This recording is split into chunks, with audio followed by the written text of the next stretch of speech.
Join us for the 25th Annual People of Parkinson's Walk, Saturday, October 5th at First Baptist Church of Augusta. Registration and activities begin at 9 a.m. and the walk starts at 10.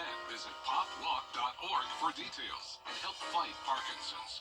With the most accurate and most trusted, the Live Viper 6 mobile app. Download it today. Be the first to know with the Live Viper 6 mobile app. Fly direct to Washington, D.C. from Augusta Regional Airport. The Live Viper 6 Skyview Network, sponsored by Terry Lambert Hyundai. This Sunday is the first day of fall, but the temperatures will not be reflecting that. We are going to see our highs climb into the low 90s. I'll have more details on those temperatures coming up. Right now on News Channel 6 at 4, family and friends mourn the death of a Greenbrier High School student. We'll tell you what happened. Also ahead, breaking ground on a brand new healthcare facility that will serve 7 local counties, when it will open and who will benefit. And Richmond County tax bills are out. Why the tax commissioner says, hang on to your paperwork. Your News at 4 starts now. Live from Television Park, this is WJBF News Channel 6 at 4.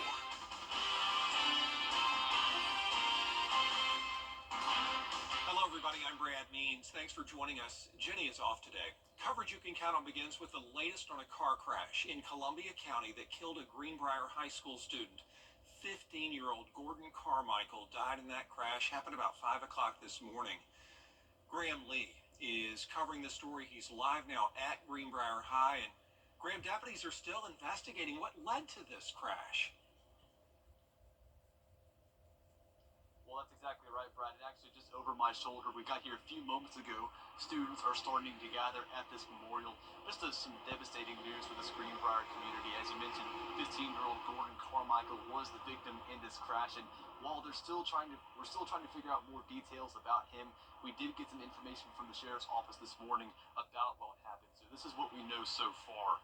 Investigators say that a Jeep was found after crashing into a tree near the roundabout off Riverwood Parkway near the Amberley neighborhood. And when they arrived, Carmichael's body was still in the vehicle. Then around 6 a.m., a mother called deputies looking for her missing son in car. Law enforcement then telling her worst nightmare possible, that it was Gordon Carmichael that was discovered in the car. A spokesperson for the school district says that Greenbrier High School will have additional guidance counselors and social workers available for students in the coming days to talk about this tragedy that's happened. And we talked to Child Enrichment today. They say it's a critical resource for students to talk about just that. It's really important for kids' mental health to be able to talk to professionals about this. And we also know that everybody grieves differently. So it's not easy, or it's not possible to just go in and do a blanket, like, we're going to have this one seminar talking about this. Giving kids the opportunity to have individual time with a therapist or a mental health provider is really key, because each kid's going to react differently. Now, the sheriff's office says they do not plan to file charges against the parent. That's because they didn't know their son took the car until they reported him missing. All athletic events have been canceled for tonight, but classes are planned to go on as scheduled. And Journey Community Church has also reached out and spoken out on social media, saying that they're going to be opening their doors tonight from 5:30 to 6 p.m. for anyone that's interested in honoring and remembering the life of Gordon Carmichael. And we're continuing to get those questions answered. We still have questions that need to be answered, and you can count on us to continue to share those details with you as the night continues. For now, live in Evans, Graham Lee, WJBF, News Channel 6. Graham, thank you. Also tonight, Columbia County school leaders are going to continue their Let's Talk series. These are quarterly forums that are focused on helping teenagers talk through tough situations they may be facing. Topics include school safety, vaping, drug and gang violence prevention, and bullying. And while a big focus is on the students, this also helps educate parents. And just trying to get the message out there on what to look for, ways parents can help, what the school's doing, and just a good way for it to be a shared responsibility across the district. Tonight's public forum from 5:30 until 7 at Grovetown High School. It's open to all middle and high school students and their parents. North Augusta Public Safety today, along with SLED and the National Center for Missing and Exploited Children, all need your help to find a missing teenager. It's 15-year-old Belinda Sanchez, last seen September 4th at North Augusta High School. Investigators say she may be with her boyfriend there, Marlon Canastroches. The two spotted in his black BMW with a South Carolina plate the same day. Early September, the car was also seen down in Clay County, Florida, right outside of Jacksonville. If you know where she is, please call North Augusta Public Safety.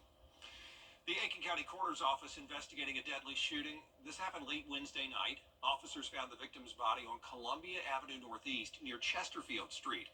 The coroner says it's William Mathis. There is going to be an autopsy. An investigation also underway in Barnwell after one person was found dead. Here's what we know. It happened Tuesday at a home on Highway 64 in Friendship. One person was shot. They were taken to the hospital. Julie Baxley is charged with attempted murder. Matthew Baxley was found dead. His cause of death has not been released. Ms. Baxley has been denied bond as the case continues to remain under investigation. And we want to take a look at our weather now. Chief Meteorologist Jenna Petracci is joining us. And as we wrap up summertime, we look forward to fall for sure, and maybe some rain. It's awful dry. Yeah, we could really use the rain. We have an update to the drought monitor today, and we are seeing several CSRA counties now in that second phase of drought. Today, you can see on Live Viper 6, it's pretty much been dry, but I will say I was walking around Augusta just a couple hours ago, and believe it or not, I felt some raindrops come down, and we saw that just a moment ago here in Aiken County. A little bit of green popping up, but otherwise nice and dry today. Most of that rain focused to the east of us. It is pretty cloudy, though, on our Terry Lambert Hyundai Skyview cam as we take a look at Augusta Regional Airport. Temperatures are anywhere from the low 80s to upper 80s. 87 in Millen, 86 in Sylvania, Thompson and Evans at 85, 86 in Augusta. Overall, our temperatures today right around average, that typical September warmth. Humidity, not too bad. A little bit of humidity in the air, but we're sitting around 50% in Augusta. Winds are coming in from the north around 5 to 10 miles per hour. Overall, a little bit breezy today and staying dry, just with the clouds on satellite and radar. Scattered showers and storms from Virginia all the way down to Florida along the east coast. Out to the west of us, though, it is completely dry. The rest of our evening showing partly cloudy conditions. Low 80s by 7 o'clock, upper 70s by 8 o'clock. And as we go into the weekend, which is the end of summer and transitioning over to fall, we will actually see a warm-up, surprisingly. I'll have all the details on those temperatures coming up, but back to you, Brad. Thanks. A local healthcare facility is getting bigger. Serenity Behavioral Health Systems is expanding in Augusta. They're going to have a new building that will more than double the capacity of the current 16-bed facility on Mike Paget Highway. Bria Smith was at the groundbreaking this morning. That new 40-bed building will be built right here where I'm standing, and it's a chance for those with behavioral challenges to get the help they deserve. 2, 3. Serenity Behavioral Health leaders say the need for more resources in the Augusta area was great, but it's not only Richmond County that the facility will service. A total of 7 counties within the CSRA will have access to the resources provided. Georgia Department of Behavior Health and Developmental Disabilities Commissioner shares how this can be a preventable step for some. We recently did a bed study looking at how many crisis center beds do we need in Georgia, and we identified we needed 8 new crisis centers across Georgia over the next decade, but we also needed to convert some of our existing crisis centers to behavioral health crisis centers, and ultimately this facility will be integrated health care. So someone can come in and they may have diabetes, they may have something that they need mental health services, but they also need just some regulation on their physical health, and they'll be able to receive all of that at this facility. In the meantime, the current facility will remain open, and the 988 helpline is always available to you should you need it. In Augusta, Bria Smith, WJBF, News Channel 6.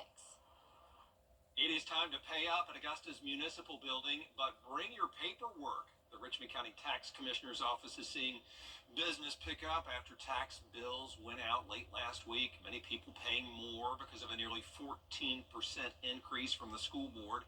And this alert from the office tonight saying they only send your tax bills by mail. If you receive a text, if you receive a phone call, if you receive an email, it did not come from our office. Give us a call and let us investigate that. But you should only have received a mail, a tax bill in the mail. We had a few last year, and I've already heard about a couple of folks who received a text. Just targeting Richmond. The Tax Commissioner Johnson talking to George Escalade there. He says you can save 1% on your tax bill if you pay before October 10th using cash or check. Tonight, you're going to have the chance to shape the future of a local park as the Augusta Recreation and Parks Department looks at changes for Blythe Park. They're hosting a public meeting to get some input from the community. It starts at 6 p.m. at the Blythe Area Recreation Center. Also tonight, city leaders will meet with the public to talk about ways to make Augusta neighborhoods better. That's part of the Georgia Initiative for Community Housing. Cities and counties in the state submitted an application to receive services to develop more housing in their neighborhoods. Well, Augusta was one of 4 cities selected. The program will start out with what's called a windshield assessment, which means taking a look at each home to create a preliminary plan.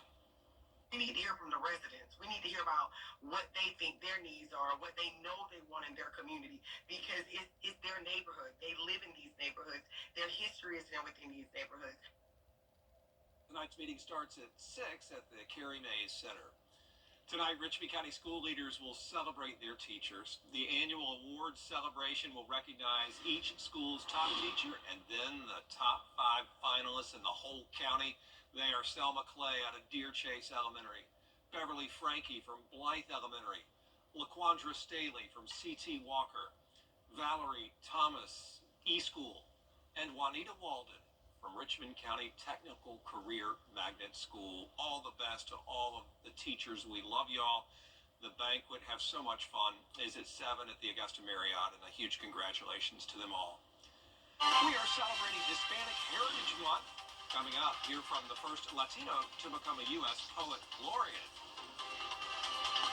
And our temperatures are rising all the way into the low 90s this weekend. Not a lot of rain in the forecast, though, just some stray showers, but that could change due to some potential tropical development. How's the latest on the tropics coming up?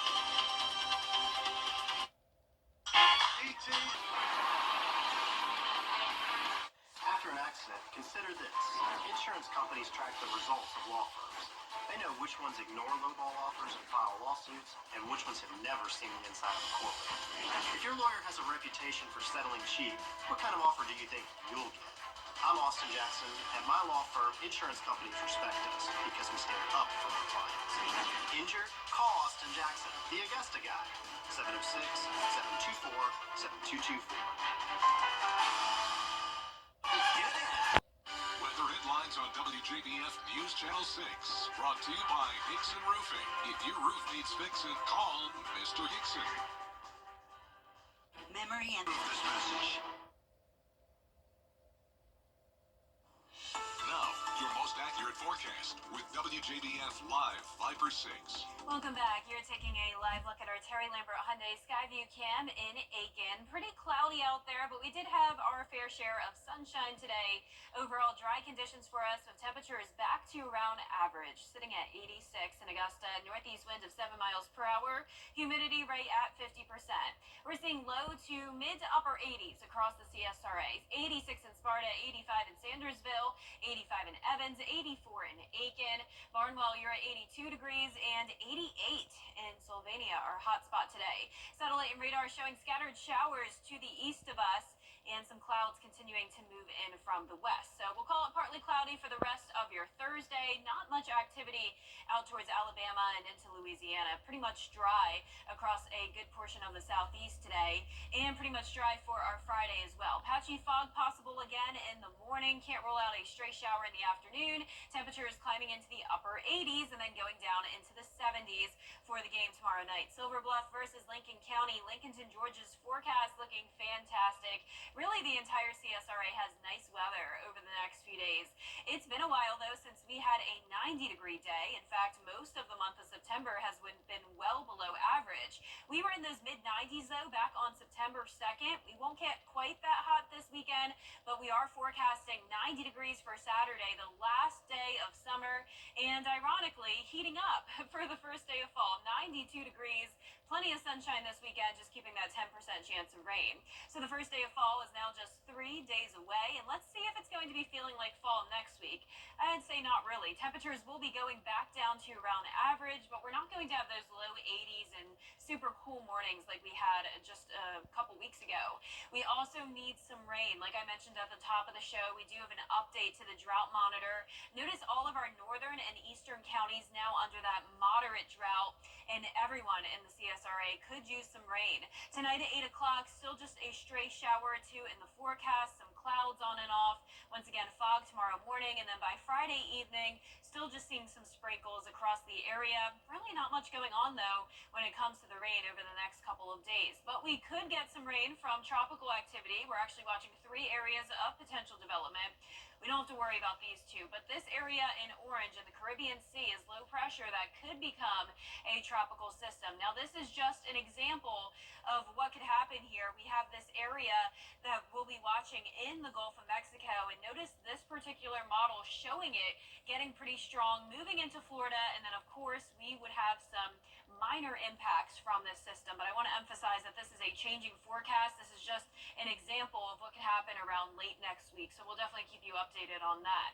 Our low temperatures tonight will be in the mid-60s. Highs tomorrow will be in the mid to upper 80s, and your 10-day forecast showing the temperatures briefly heating up into the low 90s. We'll still be around average to a little bit above average next week, mid to upper 80s. Low temperatures staying pretty consistent in the mid-60s. Lots of sunshine for us, and our best chance of rain will start around next Wednesday, continuing into the weekend. All right, Jenna, thanks a lot. Coming up, a new flyover experience opens in Chicago. All the places you will go next. We all know costs are too high. I was in a motorcycle accident and I broke my leg. They wouldn't even do surgery on me for 2 months until the swelling went down. I still have to pay bills. That's what I was worried about. So I just got on the phone and I called Austin Jackson. They were very good, professional. The settlement that I received was life-changing. All my bills are paid and I'm doing well. Get Austin Jackson, the Augusta guy. New Silverado's easy. Flyover Chicago at Navy Pier is taking guests on a new flying experience. Today it's debuting a new immersive journey through Iceland on a 65-foot spherical screen with wind and other effects to make you feel like you're flying over the Nordic island. There are views of Iceland's coastline, waterfalls, and more. There is a lot more coverage you can count on at 4:30, including lawmakers in Washington just can't seem to agree on a path forward to avoid a government shutdown. D has the latest attempt to try to reach some sort of deal, plus more top stories next. This